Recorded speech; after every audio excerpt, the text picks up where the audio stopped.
into the newsroom right now so we can see some of the headlines that you are pushing your day with. Now, the Azimio leader Raila Odinga has cancelled Wednesday's anti-government rally in Kamukunji, Nairobi. The rally that was to culminate into a peaceful demonstration within the city centre will now take place on December 7th. Henry Tende opens this bulletin. Opposition group Azimio now says the ongoing hearings of the 4 indicted IEBC commissioners by the Justice and Legal Affairs Committee is a deliberate ploy by the Kenya Kwanza government to rig the 2027 general elections and has nothing to do with their actions in the just concluded elections. Our stand remains that the focus on the 4 commissioners is not about 2022 elections. It's about 2027 elections, whose rigging the Ruto regime is putting in place in 2022. In a joint statement read by Minority Leader Opiyo Wandayi, after meeting of members of parliament elected under the Azimio umbrella, the alliance maintains the hearings by the JLAC committee are unconstitutional and a violation of individual rights of the 4 commissioners. This, even as they insist they will not recognize the outcome of the hearings.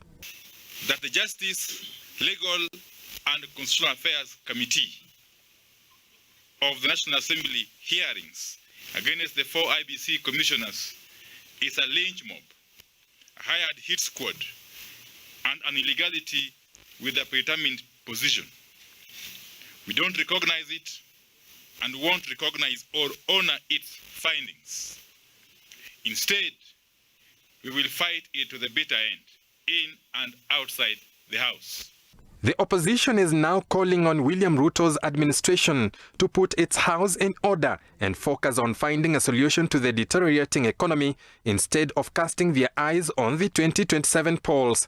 We are aware that the product of the kangaroo proceedings in the name of JLAC is scheduled to be tabled on Thursday, 1st December 2022, and subsequently a special sitting of the House to sanitize the report is to be called on the 7th of December this year.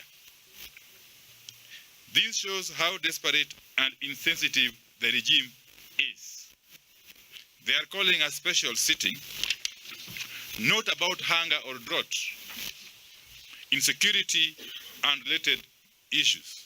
Instead, they are focusing on petty political scores and 2027 elections.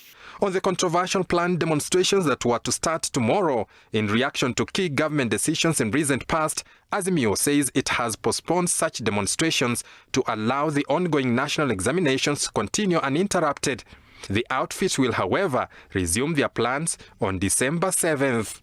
We have decided to reschedule the start of our public engagements from tomorrow, the 30th of November 2022, to the 7th of December 2022, due to the ongoing national examinations.